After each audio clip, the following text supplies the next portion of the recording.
Today, I'm going to be showing you how to part hair for knotless and box braids using the ear-to-ear method.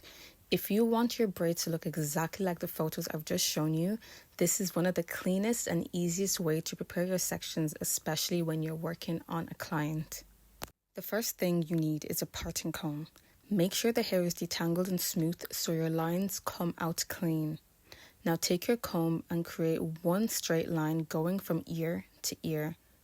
Go slowly and follow the curve of the head. This line is going to split the head into two sections, a front section and a back section. When you part ear to ear, you'll notice something. The line crosses the crown of the head, the very top of the head, so naturally you end up with more hair at the back than the front.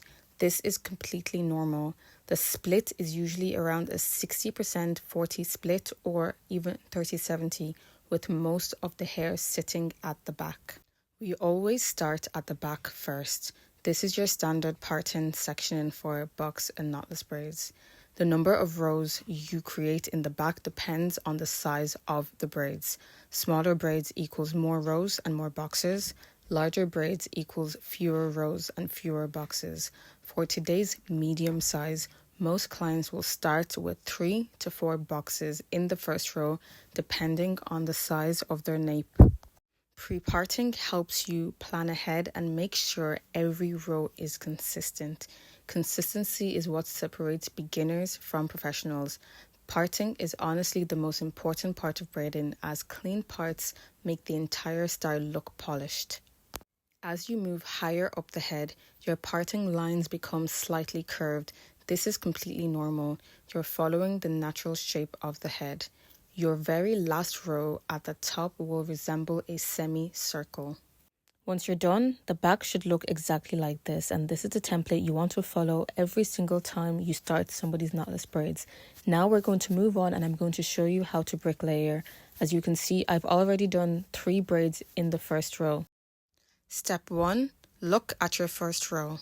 Place the comb in the middle of the braid and create a straight line directly on the second row on top. Go to the second braid, create a straight line in the middle, dead in the middle, all the way up. Now repeat this for the remaining braids. Go to the middle of the braid and draw a straight line all the way to the top. Can you see how it has now divided that row into 4 equal pieces? So simple step is go to the braid, go to the middle of the braid, draw a straight line up, and that will automatically divide your hair neatly in the bricklayer method.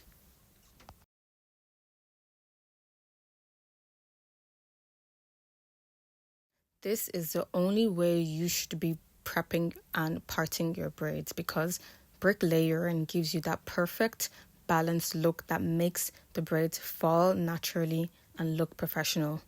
Every row should land between the boxes below it. Keep your boxes clean, keep your lines clean, and follow the head as you move upwards. So as you can see, there's no gappy. It avoids that gappy look because there's a braid falling in between each line. Follow these steps step by step. Keep practicing. Do this over and over again until it becomes muscle memory. Now I'm going to show you how to do the same at the front. It's pretty much the same method, just a different direction in which we want to bring the braids. So our first step is to create a middle part.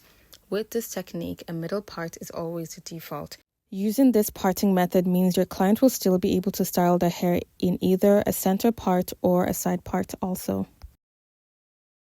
So, center part, equal parts on both sides, clip the other side away.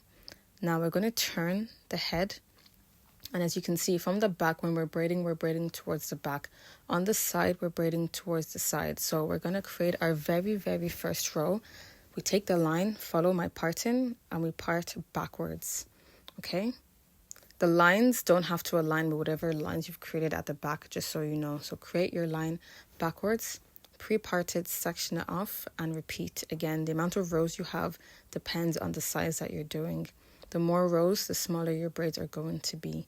So once that's all pre-parted, you want to follow the same method of brick layering.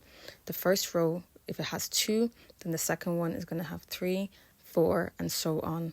However, use your discernment and intuition when you're braiding. Sometimes you might not be able to fix 7 rows, even though that's what you need to do. So make sure that you're still balancing it out. Try to brick layer as much as possible, but also you need to use your common sense and see, okay, do I have enough space to add 7, or will I just have 6? So that's all for today's tutorial. That's how you can create clean, consistent parting for box braids or knotless braids using the ear-to-ear method. Clean parts equal professional looking braids. If you learned something from this video, make sure you like, comment, and definitely hit the subscribe button so we can keep creating more videos where you can learn. Thank you.